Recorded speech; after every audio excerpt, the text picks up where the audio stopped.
Ad blocking is about to go mainstream, and it's Ad-Mageddon for publishers. And Mashable teams up with Dan Rather? Oh, this is episode 25 of Media Unplugged, the podcast that goes behind the spin to reveal what's really happening in media. Media Unplugged with Tom A. Sacker and Mark Ramsey. Welcome to Media Unplugged. I'm Mark Ramsey. I'm Tom A. Sacker. Tom, ad blocking is about to go mainstream, and it's Ad-Mageddon for publishers. How many people do you think are Googling Ad-Mageddon right now? I don't know. I love your titles. I think it's the best part of the show, frankly. Well, I got to tell you something. Nobody's going to be using that as a tag. That's going to be a very inexpensive Google keyword. I'm just telling you now. Let's buy the hashtag or whatever you're doing. Let's buy the hashtag Ad-Mageddon. So this comes from a couple of articles, the first of which is called The Overspill, which I think that's a blog that has, I don't know, my opinion, the worst title of any blog I've ever heard. But nevertheless, the author's name is Charles Arthur. I don't know who he is, but he's very thoughtful. And the title of the article is The Ad Blocking Revolution is Months Away with iOS 9, with Trouble for Advertisers, Publishers, and Google.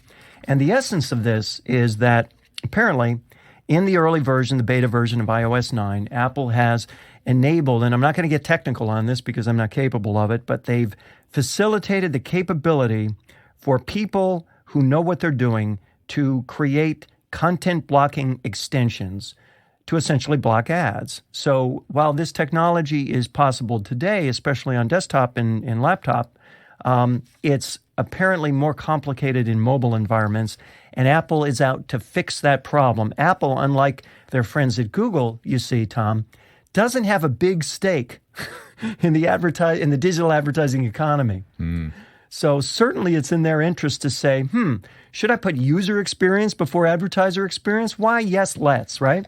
Yeah. Well, listen, so all this programmatic ad buying, right, using algorithms to buy and place digital ads, it's becoming second nature for most marketers. And as a result, what are we seeing? I mean, pop-ups, with that tiny little X that moves from one corner of the ad to another so we can't find it and close it.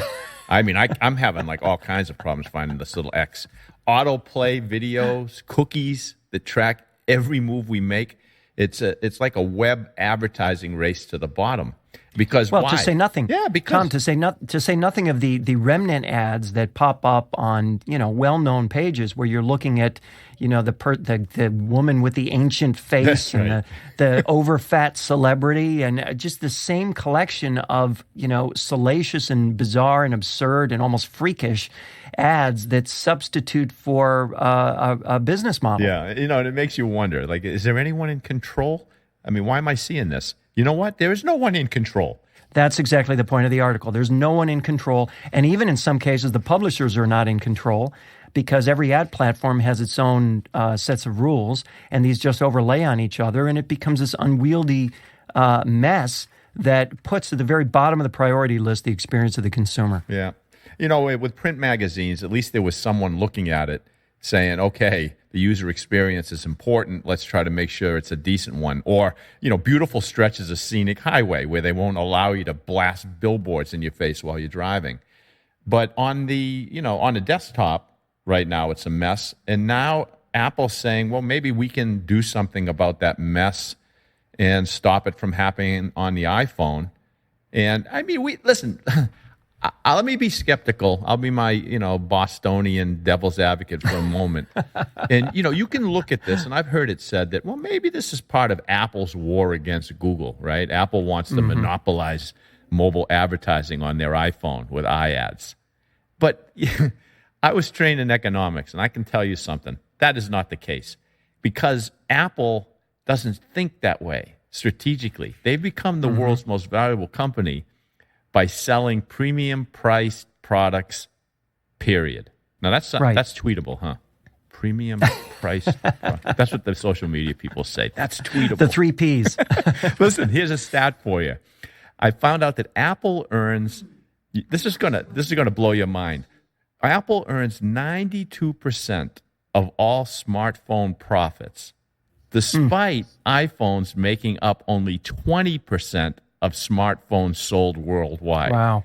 Because the average selling price on an iPhone is a little over $600 compared to about $185 for an Android smartphone. Right. So what's Apple's intention? It's to make their products, the experience, more pleasant, resulting in more sales and more profits. Now, Google, 90% of their revenue comes from advertising. You do the math.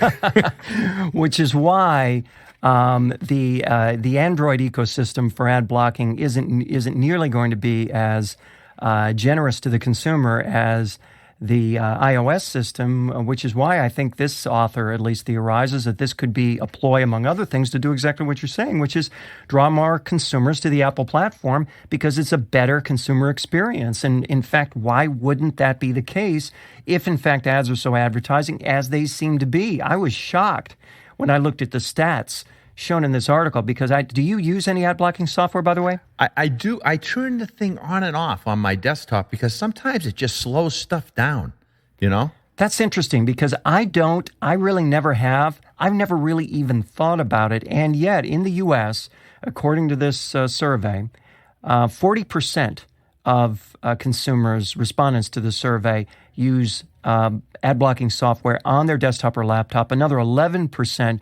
on mobile. And it's that 11% number which really has everybody worried because that's going to potentially skyrocket as it gets easier. And by the way, apparently the ad block usage rates vary by category. Things like games, technology, comics, entertainment, sports is relatively high. And things like travel, finance, and local lifestyle business is somewhat low. I don't really know why that is. That's because kids are smart. They know how to put that thing on. Right? I mean, listen to what you just said. Oh, travel. Yeah, that's all old people. They don't know how to even put You're that. Right. You're absolutely right.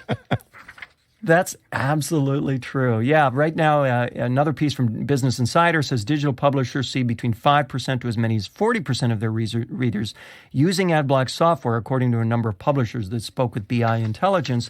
Even downstairs from me, I don't know if I've told you this before, but there's a yogurt shop, and the yogurt shop has Pandora running in the background, and they have an ad block.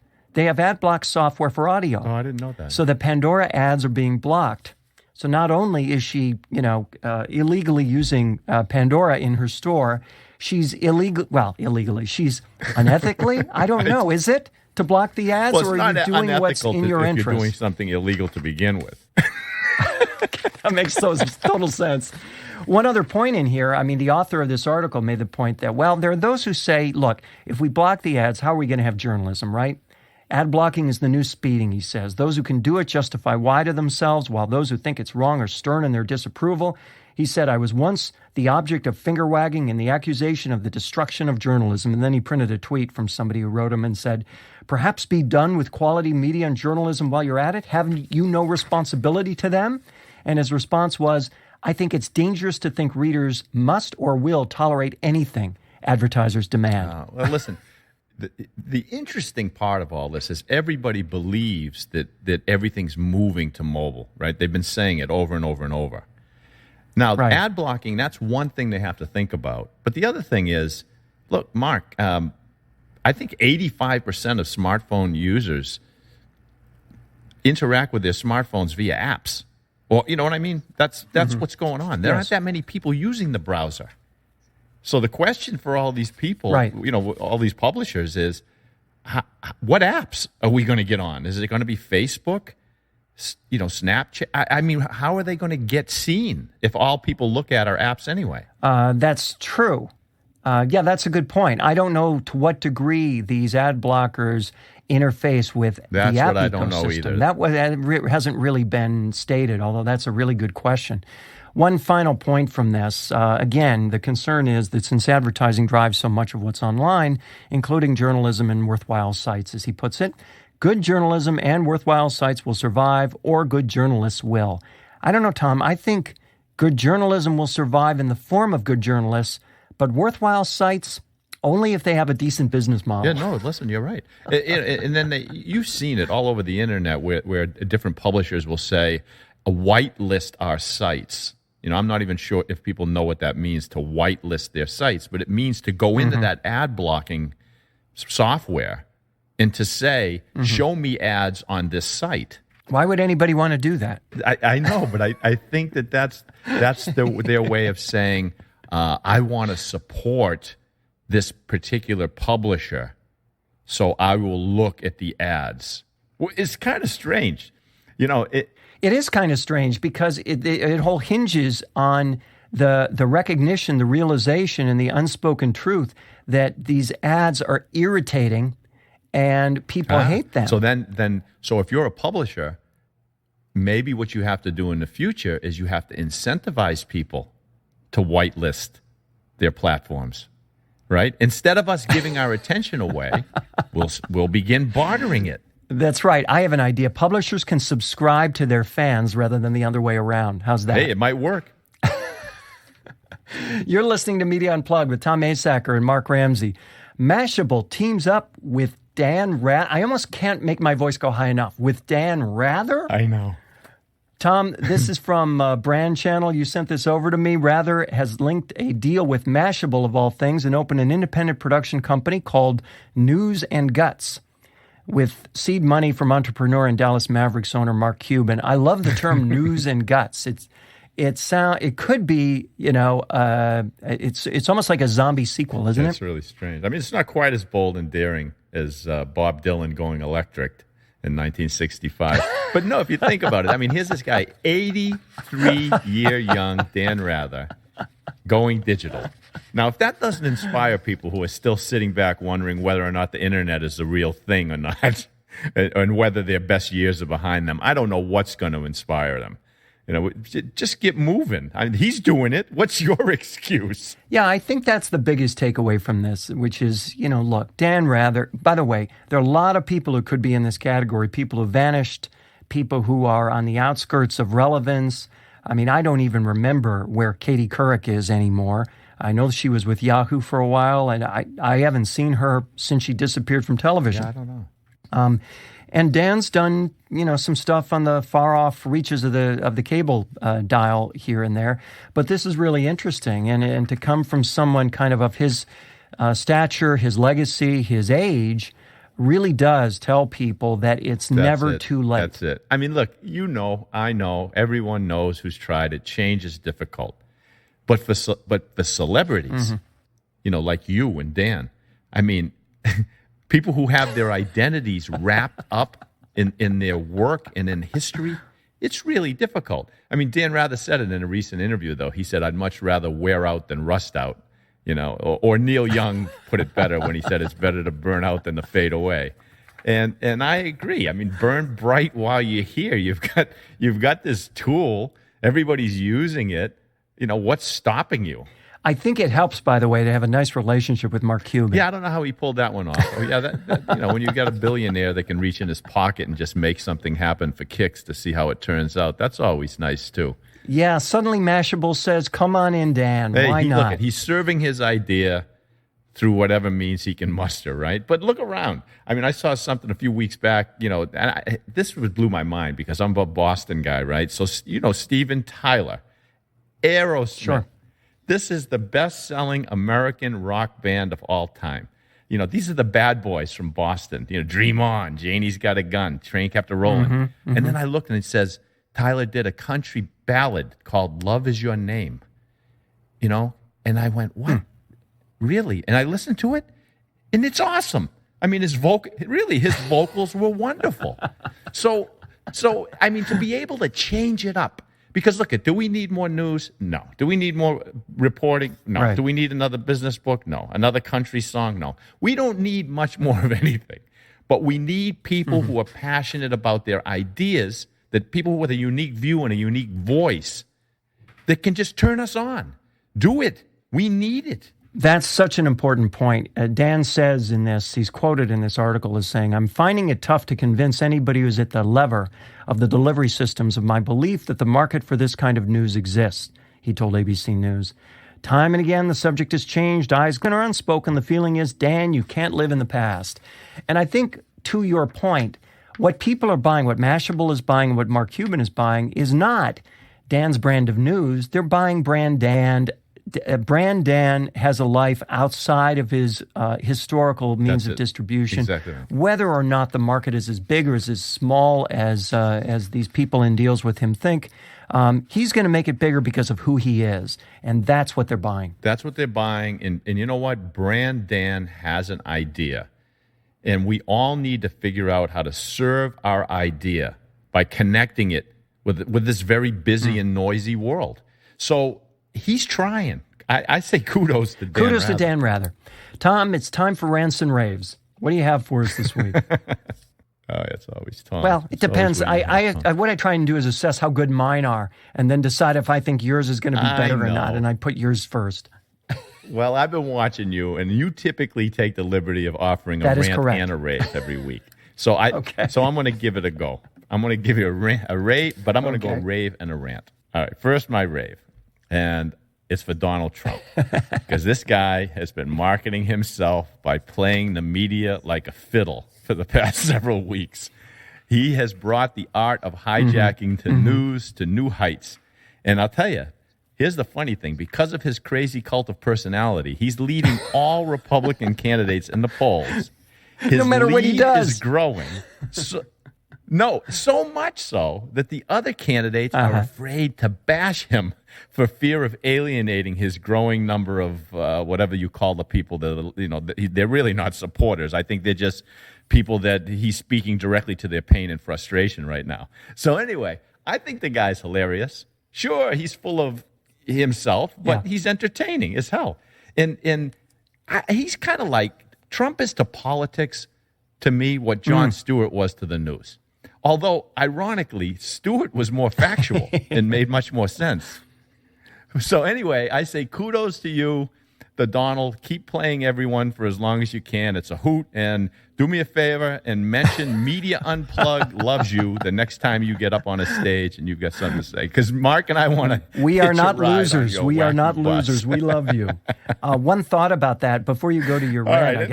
I've got to say, this morning I was listening to the podcast for Morning Joe, and they commented that whenever they want to get Trump on, they can get him on. He'll come on by phone.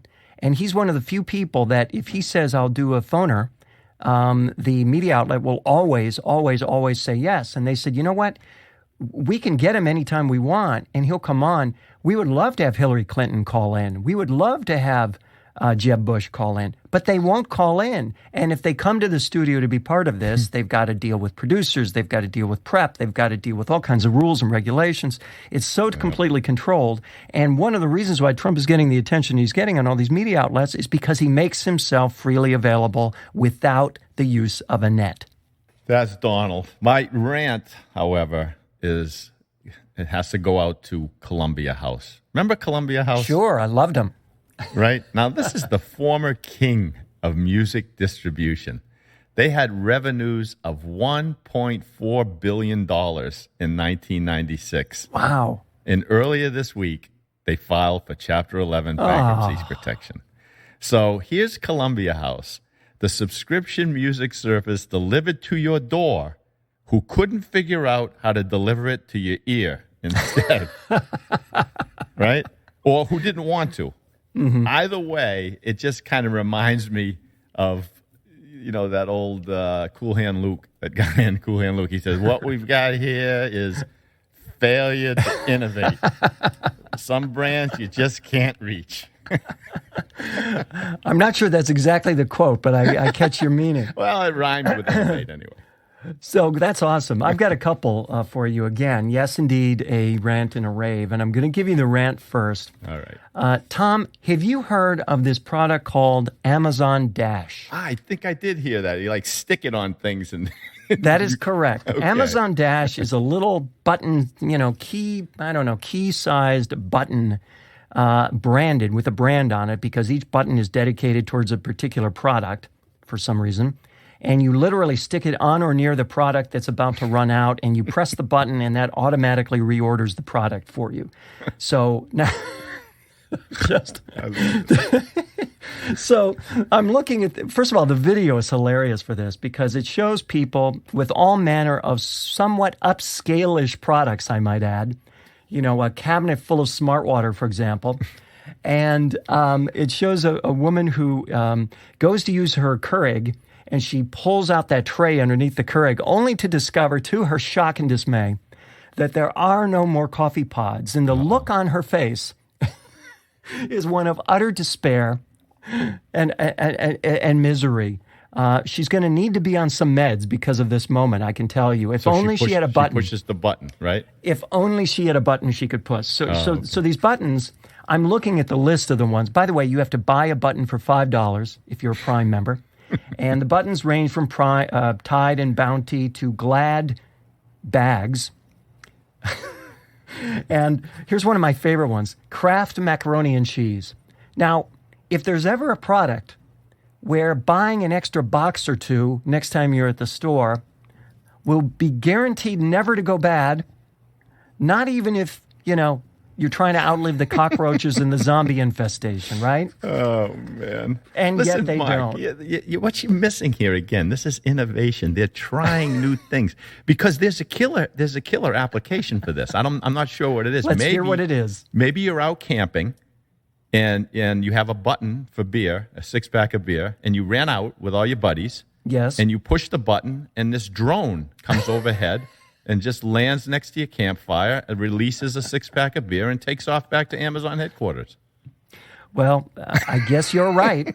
Under that particular case, that's a perfect case. But what about the button that says Smart Water on it that you're supposed to put in the cabinet next to your Smart Water? Because God knows, if you run out of Smart Water, you may very well die of thirst. And you're not too smart either. There's not any other option for you to get water in that interim between the time you run out and the time you may possibly be within a mile radius of a supermarket or convenience store. I don't know. But the funniest one is the one that's branded Larabar.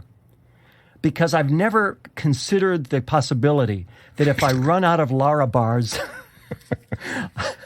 I might need to immediately reorder. So that is available now, Prime fans. Amazon Dash. Run, don't walk. Oh, by the way, once you get your button, you got to set it up on your phone. So you're literally investing more time and effort setting up your button than it would take for you probably to walk to the corner market. But I'm old school that way, Tom. Yeah, nobody walks anymore. No. So that's the rant. Here's my rave. As you will recall, Mr. Asacker, it was about, 30 years ago, a movie called Back to the Future. I think in this case it was Back to the Future 2. That projected a time in the future, circa 2015. I know what you're going to say. When everybody would be riding the hoverboards, right? Yep. You know what I'm going to say? I know what you're going to say. It's here. It is here. It's a piece from Brand Channel, and the title is The Lexus Slide Hoverboard. It's real, and it's spectacular. Did you watch any of the videos for this thing? I did. He went across the pool, the water on the pool. That was amazing. It goes across a track. It goes across everything. Here's what it is. It's gas from the liquid nitrogen used to cool the hoverboard's superconductors and magnets that emanate from the board. And in sleek bamboo with the Lexus aesthetic, it could not look cooler. Who cares if the batteries only last 10 minutes? And really, who cares? Did you notice the jet vapor coming off of it? I don't think this is going to be a mass market product, though, anytime soon. Oh, no. This will never exist in numbers. But that's, of course, the whole point. I mean, this goes back to our conversation from last week about, wait a minute. Al Reese says you got to own a word. I'm trying to figure out the word that Lexus owns based on this.